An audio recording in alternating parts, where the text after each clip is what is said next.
भारत और इंग्लैंड के बीच 19 तारीख से टी20 सीरीज का आगाज होगा, लेकिन उससे पहले भारतीय टीम के ओपनर खिलाड़ी अभिषेक शर्मा दिल्ली एयरपोर्ट पर मुसीबत में फंस गए और उन्होंने बाकायदा अपने इंस्टाग्राम पर इसकी शिकायत भी करी। दरअसल एयरपोर्ट पर उस समय पर पहुंचते हैं, लेकिन उनका मानना है कि एयरपोर्ट पर ही जो वहाँ पर कर्मचारी है उनकी लापरवाही की वजह से अभिषेक शर्मा की फ्लाइट छूट गई और उनकी जो एक दिन की छुट्टी थी वो बर्बाद हो गई। दरअसल उनकी स्टोरी दिखाते हैं आपको, इंस्टाग्राम पर उन्होंने ये स्टोरी लगा रखी है और बाकायदा उन्होंने जो शिकायत करते हुए लिखा भी है कि मैं सही समय पर काउंटर पर पहुंचा था, इसके बावजूद उन्हें बेमतलब काउंटर मैनेजर की ओर से दूसरे काउंटर पर जाने को कहा गया। इस चक्कर में मेरी फ्लाइट छूट गई। मेरे पास बस एक ही दिन की छुट्टी थी, लेकिन फ्लाइट छूटने के चलते वो अब बर्बाद हो चुकी है। बुरा यह है कि इंडिगो की तरफ से कोई मदद भी नहीं की गई। यानी साफ तौर पर उन्होंने कहा कि देखिए समय पर पहुंच रहा हूं, एक छुट्टी थी, और क्योंकि इस लिहाज से भी अगर आप देखें अभी हाल ही में विजय हजारे में अभिषेक शर्मा खेल रहे थे। अभी एक दिन पहले ही उनकी टीम का मुकाबला था, पंजाब का अच्छा प्रदर्शन कर रहे थे, लेकिन पंजाब की जो टीम है वो आगे क्वालिफाई नहीं कर पाई। लिहाजा उनको लगा होगा कि एक दो दिन की छुट्टी चलिए घर घूम आते हैं, लेकिन यहाँ पर दिल्ली एयरपोर्ट पर ये चीज़ें उनके साथ हुई जिसकी वजह से उनकी फ्लाइट मिस हो गई।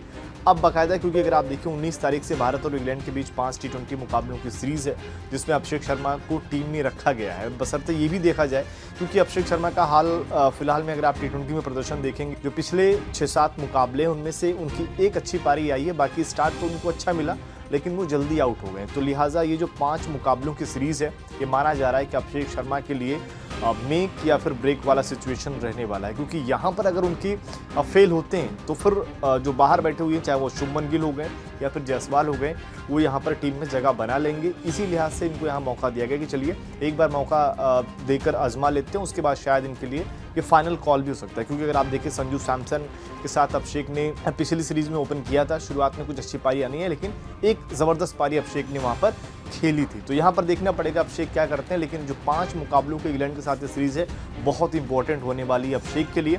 और बाकायदा अभिषेक के अलावा अगर आप देखेंगे सीरीज़ में जो बाकी के खिलाड़ी हैं वो लगभग सभी फॉर्म में है। अभिषेक का फॉर्म अगर आप देखें टी20 में अच्छा रहता है और जिस अंदाज में खेलते हैं पारियाँ अच्छी आ जाती हैं, लेकिन यहाँ पर ये जो गौतम गंभीर हो गए या फिर जो सभी जो यहाँ पर कोचेज़ और सेलेक्टर्स हैं, उनका ही मानना है कि शायद ये जो सीरीज़ रहने वाली है अभिषेक के लिए बहुत ही ज़्यादा इंपॉर्टेंट रहने वाली है। अगर यहाँ पर प्रदर्शन में फेल होते हैं तो फिर शायद उनको मौका ना मिले। बाकी आपको क्या लगता है, जो ओपनर्स की बात करें संजू अभिषेक के अलावा कौन सा खिलाड़ी और इस लाइन में है जो आपको लगता है कि शायद उसको भी यहाँ पर मौका दिया जा सकता है? कमेंट करके अपनी राय ज़रूर।